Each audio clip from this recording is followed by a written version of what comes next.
आणि time graph बघायचा आहे. तर आता इथं काय सांगितलंय बघा. आता आपण काल बघित होते, काल काही क्वेश्चनचे आन्सर पण बघित होते आपण. वेलोसिटी टाइम ग्राफ मध्ये काय आन्सर होते की जे ट्रेन आहे एका आवर्सला किती किलोमीटर झालेली 60 किलोमीटर समजतंय. तर आणि आपल्याला विचारलं होतं की 2 आणि 4 मध्ये ट्रेनने किती डिस्टन्स कव्हर केलं, तर किती केलं 120 किलोमीटर समजतंय. म्हणजे पहिल्या एका तासात 2 to 3 1 आवर्स आणि 3 to 4 1 आवर्स असे 2 आवर्स आहेत. तर 2 आवर्सचे किती झाले 120, म्हणजे 2 into 60 केलं तर 120 येते.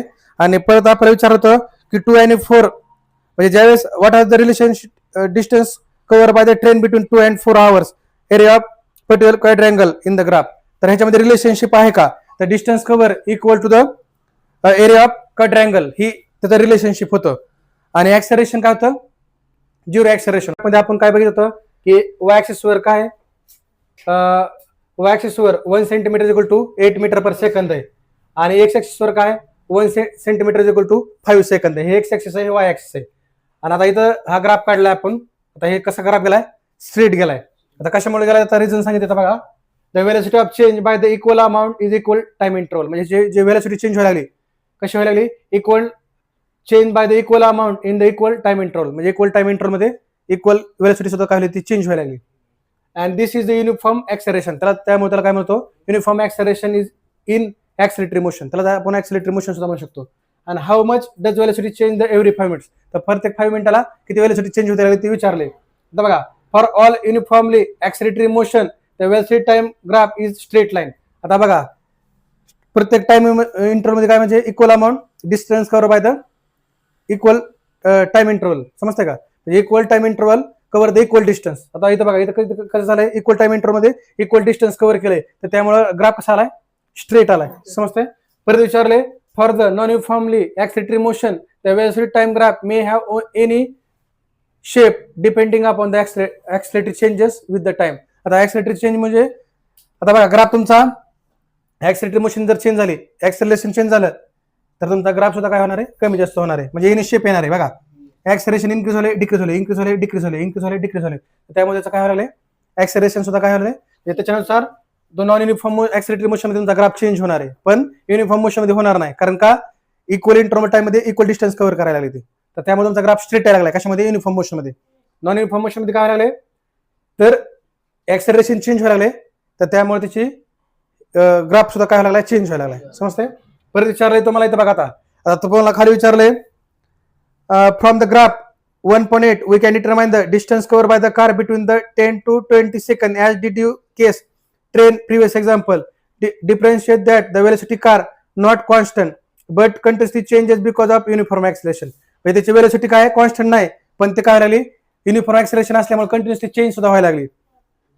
Such a case we use the average velocity of car given the interval determine the distance covered by the interval. तर त्यामुळे आपण त्याची त्या कारची ऍव्हरेज वेलोसिटी आपण काढू शकतो. आता कशी काढू शकतो बघा, इथे एक दिलाय फॉर्म्युला ट्रॅपिझम.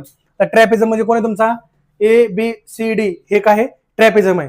आणि ट्रॅपिझमचा फॉर्म्युला आहे 1/2 इंटू सम ऑफ पॅरल साइड इंटू हाईट. आता सम ऑफ पॅरल साइड कोणती, पहिली आहे AD. समजतंय. ह्या ट्रॅपिझमला पॅरल साइड कोणती, पहिली AD. आणि त्याला दुसरी पॅरल साइड कोणती, BC. समजतंय. आणि इंटू आता हाईट तुम्ही हे पण घेऊ शकता आणि हे पण घेऊ शकता. समजतंय. म्हणजे परपेंडिक्युलर. समजतंय. त्याला आपण म्हणू शकतो हाईट परपेंडिक्युलर असणार आहे आणि बोथ साइड पॅरल असणार आहे. तर इथं काय ट्रॅपिझमचं मध्ये. समजतंय. आता AD ही कोण आहे, पहिली पॅरल साइड आहे. दुसरी कोण आहे, BC हे पॅरल साइड आहे. तर त्यामुळे इथं आपण काय घेतलंय बघा, अवरेज वेलोसिटी आपण कारची काढताना तर 1/2 इंटू पहिली आता BC ह्याची ऍव्हरेज ही काय पॅरल साइड किती 32, त्यामध्ये 32 घेतलंय. दुसऱ्यामध्ये AD हे पॅरल साइड किती, ह्याची हाईट पॅरल हाईट किती 16. तर त्यामुळं नाही सॉरी इथं काय केलंय बघा, आता ट्रॅपिझम इज 1/2 इंटू सम ऑफ पॅरल साइड इंटू हाईट. आता ट्रॅपिझम आता 1/2 इंटू सम पॅरल साइड मध्ये पहिली AD आणि दुसरी BC. आता BCचा आपण पॅरल साइड किती तिची इथं 32 आणि दुसरीची किती 16. समजतंय. आणि आपण 2 आता इथं 2 लिहायची काही गरज नाही, तुम्हाला इथं लिहिलंय ऑलरेडी. तर आता इथं बघा 1/2 इंटू 32 प्लस 16 किती झालं 48. समजतंय, इंटू 10. आता 10 कसं आलं बघा, इथं 10 to 15 5 सेकंद आणि 15 to 20 5 सेकंद, म्हणजे त्यामुळे इथं किती आलंय 10 सेकंद हा टाइम आहे. त्याच्यानंतर आता बघा 1/2 इंटू 48 इंटू 10, आता 24. आता इथं आपण जर ह्याला हे केलं मल्टिप्लाय केलं तर किती येणार आहे तिथं 24 इंटू 10. आता 24 इंटू 10 जर केलं तर किती आलं 240 मीटर आलं. समजतंय. आणि परत पुन्हा विचारलंय तुम्हाला इथं बघा, check the similar example of train distance cover given by the area of quadrangle ABCD. आता एबीसीडी एक क्वाड्रँगल दिलाय बघा, 1 2 3 4. समजतंय, एबीसीडी. तर आता त्याच्यामध्ये पहिला आता एईसीडी. समजतंय. आधी कोणाला क्वाड्रँगल कोणता आहे एबीसीडी इज इक्वल टू ही तुमचा रेक्टेंगल काय आला एईसीडी आणि प्लस ट्रायंगल कोणता आला एबीई आला का एबीई. समजतंय. आणि ह्याच्यावर आपण अशा प्रकारे वेलोसिटी टाइम ग्राफ आपण ह्याच्यामध्ये हे केलंय. समजतंय. तर हा झाला तुमचा कोणता वेलोसिटी टाइम ग्राफ बघितला. त्याच्या अगोदर आपण डिस्टन्स आणि टाइम ग्राफ बघितला, त्याच्यानंतर वेलोसिटी टाइम ग्राफ बघितला. आता आपल्याला बघायचे equation motion using graphical method. तर ते इक्वेशन बघा, equation of motion using the graphical method. आता ग्राफिकल मेथड मध्ये आता बघा, Newton study the motion of object. न्यूटनने काय केली ऑब्जेक्टच्या मोशनची स्टडी केली and give the set of 3 equation of motion. आणि त्याने 3 मोशनचे इक्वेशन सेट केले. समजतंय का. ज्यावेळेस न्यूटननं ऑब्जेक्टच्या मोशनची स्टडी केली तर त्यावेळेस त्यांनी 3 सेट ऑफ इक्वेशन मोशनचे त्यांनी दिले. समजतंय. तर हा आता कोणते इक्वेशन दिले बघा. आता रिलेटेड डिस्प्लेसमेंट म्हणजे कोण आहे यस, पुन्हा वेलोसिटी म्हणजे काय व्ही. आता त्यामध्ये 2 आहेत, एक इनिशियल वेलोसिटी आणि एक फायनल वेलोसिटी. पुन्हा ही कोण आहे. त्याच्यानंतर आहे ऍक्सेलरेशन. ऍक्सेलरेशन कशाने दाखवतो आपण ए ने दाखवतो. समजतंय. आता हे दोन्ही पण आले. आणि लास्टचा राहिला कारण टाइम.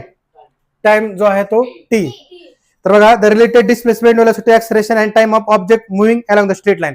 तर हे एका स्ट्रेट लाईन मध्ये मूव्ह करत असेल तर त्यावेळेस ह्या 4 पण आपल्याला ह्या 5 पण गोष्टीची गरज पडणार आहे. समजतंय.